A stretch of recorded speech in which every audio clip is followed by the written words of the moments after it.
ಶೃಂಗೇರಿ ಮರು ಮತ ಎಣಿಕೆ ವೇಳೆ ಭಾರೀ ಹೈ ಡ್ರಾಮಾ ನಡೆದಿದೆ ಅಂತ ಗೊತ್ತಾಗ್ತಾ ಇದೆ. ಕಾಂಗ್ರೆಸ್ ಬಿಜೆಪಿ ಕಾರ್ಯಕರ್ತರ ನಡುವೆ ಗೊಂದಲ ಗಲಾಟೆ ಆಗಿದೆ. ಮರು ಅಂಚೆ ಮತ ಎಣಿಕೆಯಲ್ಲಿ ಗೆದ್ದವರು ಯಾರು, ಸೋತವರು ಯಾರು? ಕಾಂಗ್ರೆಸ್ನ ರಾಜೇಗೌಡ ಗೆಲುವು ಅಂತ ಕಾಂಗ್ರೆಸ್ನ ಕಾರ್ಯಕರ್ತರು ಈಗ ಆಲ್ರೆಡಿ ಸೆಲೆಬ್ರೇಟ್ ಮಾಡಿದ್ದಾರೆ. ಬಟ್ ಆದ್ರೆ ರಾತ್ರಿ 10 ಗಂಟೆ ಆದರೂ ಕೂಡ ಅಧಿಕೃತ ಮಾಹಿತಿಯನ್ನ ಅಧಿಕಾರಿಗಳು ಕೊಟ್ಟಿಲ್ಲ. ಅತ್ತ ಮತ ಎಣಿಕೆ ಕೇಂದ್ರದ ಬಳಿ ಎರಡೂ ಪಕ್ಷದ ಕಾರ್ಯಕರ್ತರು ಜಮಾವಣೆಗೊಂಡಿದ್ದಾರೆ.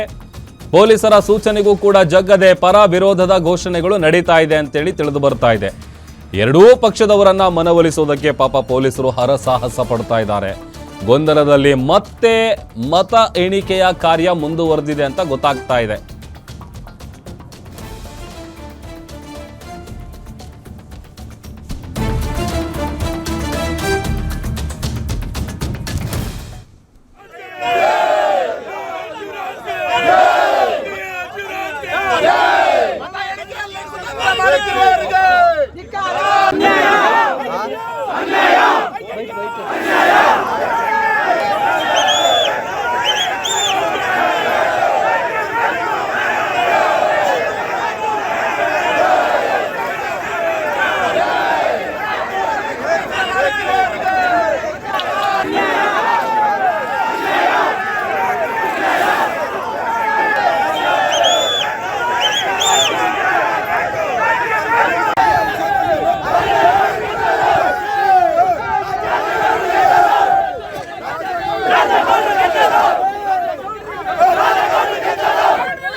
ಎರಡ್ 2023 ವಿಧಾನಸಭಾ ಚುನಾವಣೆಯಲ್ಲಿ ಶೃಂಗೇರಿ ಕ್ಷೇತ್ರದ ಸಾಕಷ್ಟು ಕುತೂಹಲ ಮೂಡಿಸಿತ್ತು. ಅವತ್ತು ನಡೆದಂಥ ಚುನಾವಣೆಯಲ್ಲಿ ಬಿಜೆಪಿ ಅಭ್ಯರ್ಥಿ DN ಜೇವರಾಜ್ ಅವರು ಕಾಂಗ್ರೆಸ್ನ TD ರಾಜೇಗೌಡ ಅವರ ವಿರುದ್ಧ ಕೇವಲ 201 ಮತಗಳ ಅಂತರದಲ್ಲಿ ಸೋಲನ್ನು ಅನುಭವಿಸಿದರು. ಈ ಚುನಾವಣೆಯಲ್ಲಿ ಚಲಾವಣೆಯಾದಂಥ ಒಟ್ಟು 1822 ಅಂಚೆ ಮತಗಳ ಪೈಕಿ 279 ಮತಗಳನ್ನು ತಿರಸ್ಕೃತಗೊಳಿಸಲಾಗಿತ್ತು.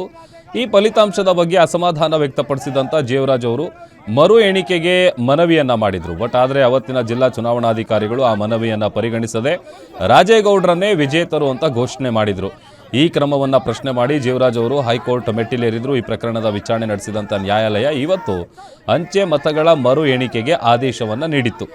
ಅದರಂತೆ ಪ್ರಕ್ರಿಯೆ ಪೂರ್ಣಗೊಂಡಿದ್ದು ಮರು ಮತ ಎಣಿಕೆಯಲ್ಲೂ ಕೂಡ TD ರಾಜೇಗೌಡ ಅವರೇ ಜಯಬೇರಿ ಬಾರಿಸುವ ಮೂಲಕ ತಮ್ಮ ಗೆಲುವನ್ನು ಮರುಸ್ಥಾಪಿಸಿಕೊಂಡಿದ್ದಾರೆ. ಬಟ್ ಆದರೆ ಇನ್ನೂ ಕೂಡ ಕ್ಲಾರಿಟಿ ಇಲ್ಲ.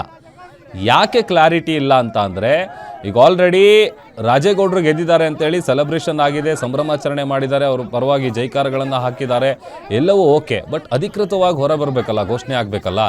ಬಟ್ 10 ಗಂಟೆ ಆಗ್ತಾ ಬಂದರೂ ಇನ್ನೂ ಕೂಡ ಅಧಿಕಾರಿಗಳು ಇದಕ್ಕೆ ಸಂಬಂಧಪಟ್ಟಂಥ ಕ್ಲಾರಿಟಿ ಕೊಟ್ಟಿಲ್ಲ, ಯಾರು ಗೆದ್ದಿದ್ದಾರೆ ಯಾರು ಸೋತಿದ್ದಾರೆ ಅಂತೇಳಿ. ಈಗ ಆಲ್ರೆಡಿ ನಮ್ಮದೇ ಗೆಲುವು ಅಂತೇಳಿ ಕಾಂಗ್ರೆಸ್ನ ಕಾರ್ಯಕರ್ತರೆಲ್ಲರೂ ಕೂಡ ಸಂಭ್ರಮಾಚರಣೆ ಮಾಡಿದ್ದಾರೆ. ಅದರ ಜೊತೆಗೆ ಒಳನುಗ್ಗೋದಕ್ಕೂ ಕೂಡ ಅಲ್ಲಿ ಪ್ರಯತ್ನ ಪಟ್ಟಿದ್ದಾರೆ. ಹೀಗಾಗಿ ಗೊಂದಲ ಗಲಾಟೆ ಎಲ್ಲ ನಡೆದಿದೆ.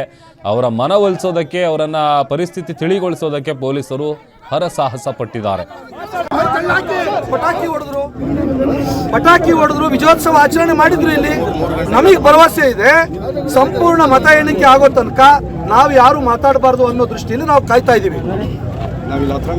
ನಾವಿಲ್ಲಿ ಹತ್ರನೂ ಬರ್ಲಿಲ್ಲ, ದೂರ ದೂರ ಕ್ಯಾಂಟೀನ್ ಅಲ್ಲಿ ಅಲ್ಲಿ ಇಲ್ಲಿ ಕೂತ್ಕೊಂಡಿದ್ವಿ. ನಾವು ಎಲ್ಲಿ ನೆರಳಿದೆ ಅಲ್ಲಿ ಕೂತ್ಕೊಂಡಿದ್ದು, ನಾವು ಶಾಂತಿಯಿಂದ ಕೂತ್ಕೊಂಡಿದೀವಿ. ನಾವು ಬೆಳಗಿಂದ ರಾಜೇಗೌಡರಿಗೆ ಪಾಸ್ ಇಲ್ದಿದ್ರೆ ದಯಮಾಡಿ ಹಾಗಾಗಿ ಪಾಸ್ ಇಲ್ದಲ್ಲೇ ರಾಜೇಗೌಡರು ಒಳಗಿದ್ದಾರೆ. ಹೋದ್ರು ಅಂತ ಉತ್ತರ ಕೊಡ್ಬೇಕಲ್ಲ ಅವರು. ಯಾಕೆ ಅಧಿಕಾರಿಗಳಿಗೆ ಏನು ಒತ್ತಡ ತರ್ತಾ ಇದ್ದಾರೆ ಅವರು? ಹಾಗಾಗಿ ಕೂಡಲೇ ಮತ ಎಣಿಕೆ ಆಗಬೇಕು. ನಾವು ರಿಸಲ್ಟ್ ಬರೋ ತನಕ ಇಲ್ಲೇ ಕೂರ್ತೀವಿ. ಇದು ಬೇಕು ಅಂತೇಳಿ 10 ಗಂಟೆ ಆಗಲಿ ರಾತ್ರಿ 12 ಗಂಟೆ ಆಗಲಿ ಆಮೇಲೆ ನಾಳೆ ಮಾಡ್ತೀವಿ ಅಂತ ಸಾಧ್ಯನೇ ಇಲ್ಲ. ಎಷ್ಟೊತ್ತಾದ್ರೂ ನಾವು ಇಲ್ಲೇ ಕೂರ್ತೀವಿ. ನಮಗೆ ಎಣಿಕೆ ಮುಗಿಸಿ ನಮಗೆ ರಿಸಲ್ಟ್ ಅನೌನ್ಸ್ ಮಾಡಬೇಕು. ನಾವು ಇಷ್ಟೇ ಕೇಳೋ ಸರ್, 1700 ಚಿಲ್ಲರೆ ಓಟನ್ನ ಲೆಕ್ಕ ಮಾಡೋಕ್ಕೆ ನಿಮಗೆ 12 ಗಂಟೆ ಬೇಕಾ? ಯಾವುದೋ ಲೆಕ್ಕ ಮಾಡ್ತೀರಿ? ಯಾರು ABCD ಗೊತ್ತೇ ಇರೋದನ್ನು ಓದ್ತಾ ಇರೋನು ಸಹ ಲೆಕ್ಕ ಮಾಡ್ತಾರಲ್ಲ ಸರ್. ಅದನ್ನ ಏನು ಅಲ್ಲ ವ್ಯತ್ಯಾಸ ಆಗಿದೆ, ಏನು ತಪ್ಪಾಗಿದೆ ಅದನ್ನು ಪರಿಶೀಲನೆ ಮಾಡೋಕ್ಕೆ ಅಧಿಕಾರಿಗಳಿದ್ದಾರೆ ಅಲ್ಲಿ. ಹಾಗಾದ್ರೆ ಅಧಿಕಾರಿಗಳು ಅಷ್ಟೊಂದು ಏನು ಸರಿಯಾಗಿಲ್ವಾ? ಅಲ್ಲಿ ಜೋಡಿಸಿದಂಥ ಅಧಿಕಾರಿಗಳು ಅವ್ರ ಮೇಲೆ ಗೌರವ ಇಲ್ವಾ? ಅಧಿಕಾರಿಗಳ ಮೇಲೆ ಅವ್ರು ಸಮರ್ಥರಲ್ವಾ ಅವ್ರ ಅಧಿಕಾರಿಗಳು? ಇಷ್ಟೊತ್ತು ಬೇಕಾ? ಇದು ಒತ್ತಡ ಇದೆ, ಒತ್ತಡ ಇದೆ. ರಿಸಲ್ಟ್ ಇವತ್ತು ಅನೌನ್ಸ್ ಮಾಡಬಾರ್ದು ಅನ್ನೋಂಥ ಒತ್ತಡ ಇದೆ.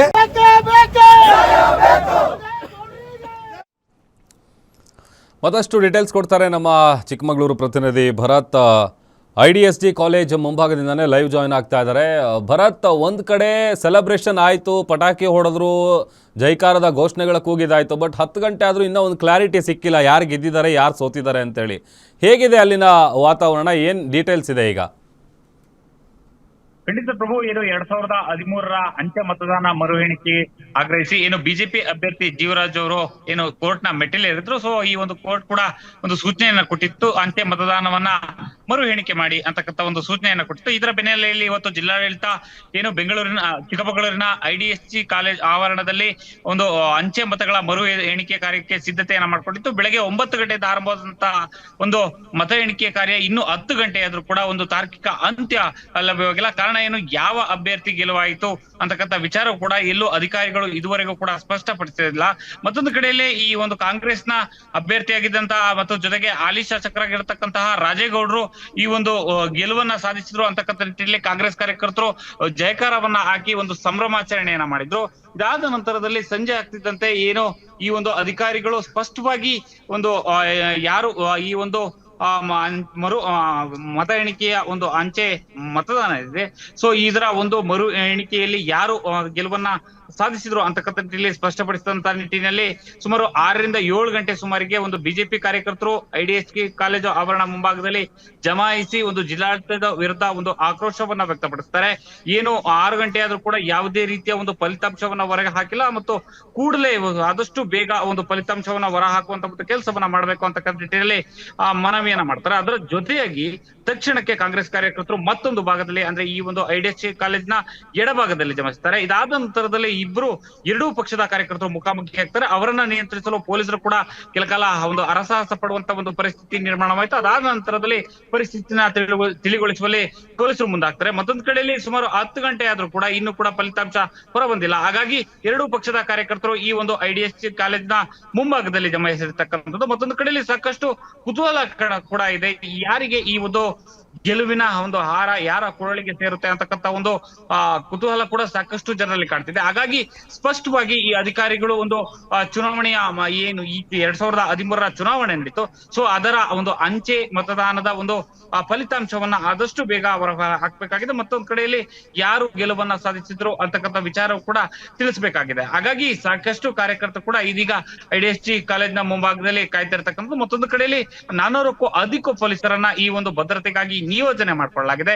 ಏನು ಬೆಳಗಿನಿಂದ ಸುಮಾರು 10 ಗಂಟೆ ಆದ್ರೂ ಕೂಡ ಅವರು ತಮ್ಮ ಕರ್ತವ್ಯದಲ್ಲಿ ನಿರಂತರವಾಗಿರತಕ್ಕಂಥದ್ದು. ಮತ್ತೊಂದು ಕಡೆಯಲ್ಲಿ ಏನು ಚಿಕ್ಕಮಗಳೂರು ಜಿಲ್ಲಾ SP ಜಿತೇಂದ್ರ ಕುಮಾರ್ ದಾಯ್ಮ ಅವರ ನೇತೃತ್ವದಲ್ಲಿ ಅಡಿಷನಲ್ SP ಸೇರಿದಂತೆ ಸುಮಾರು 400ಕ್ಕೂ ಹೆಚ್ಚು ಸಿಬ್ಬಂದಿಗಳು ಈ ಒಂದು ಭದ್ರತೆಗಾಗಿ ನಿಯೋಜನೆಗೊಂಡಿದ್ದಾರೆ. ಪ್ರಭು, ಓಕೆ, ಥ್ಯಾಂಕ್ ಯು ಭರತ್ ನಿಮ್ಮೆಲ್ಲ ಡೀಟೇಲ್ಸ್ಗಾಗಿ.